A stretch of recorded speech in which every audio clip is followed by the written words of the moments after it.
ઉપલેટામાં viral ઇન્ફેક્શનને લઈને civil હોસ્પિટલમાં દર્દીઓનો ધસારો જોવા મળ્યો.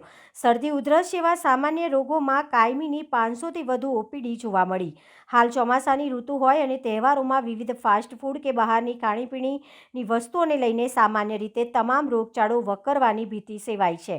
વાતાવરણમાં ફેરફાર થાય એટલે શરીરની રોગ પ્રતિકારક શક્તિમાં ઘટાડો આવે છે, જેથી લોકોમાં વાયરલ ઇન્ફેક્શનમાં વધારો થાય છે.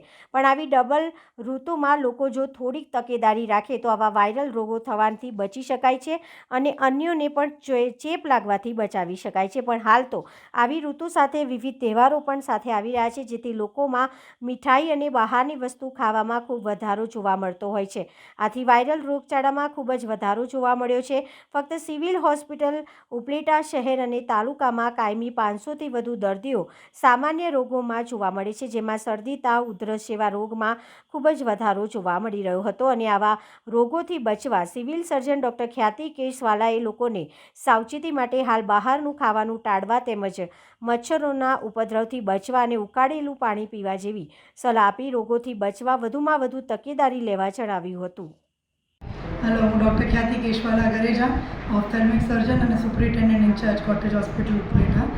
અત્યારે અમારે હમણાં ગયા મહિનેથી 1 મહિનાથી અમારા પેશન્ટનો ઘસારો ઘણો વધી ગયો છે.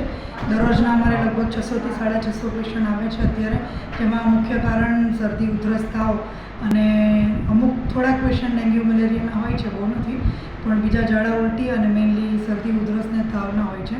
એટલે મારે એ જ કહેવાનું થાય કે વાયરલ શરદીથી બચવા માટે આપણે આપણી ઇમ્યુનિટી વધારીએ, જેમ કે આપણે પૌષ્ટિક જમવાનું ખાઈએ અને આપણે માસ્ક પહેરી શકતા હોય તો પહેરીએ, અને બીજા જે દર્દી કોઈ બીમાર હોય તો એનાથી થોડી દૂરી મેન્ટેન કરી શકીએ તો એ આપણા માટે દવાઈએ છે. Thank you.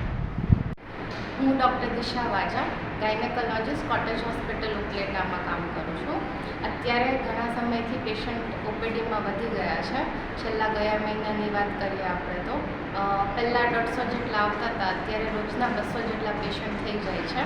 અલગ અલગ સારવાર, બધી પ્રકારની સારવાર અહીંયા આપણે સુવિધા આપીએ છીએ. ઓપરેશન પણ બધી જાતના અલગ અલગ રીતે થાય છે. પછી એ દૂરબીનથી થતા હોય કે પેટ પરથી થતા હોય, જે પણ અલગ અલગ પ્રકારના છે, બધાની સુવિધા અવેલેબલ છે.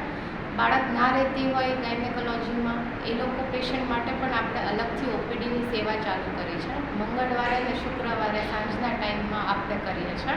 એ સિવાય ડિલિવરીની સુવિધા કાર્ડમાં અને અલગ અલગ રીતે મફતમાં બધી જ સુવિધા અવેલેબલ છે.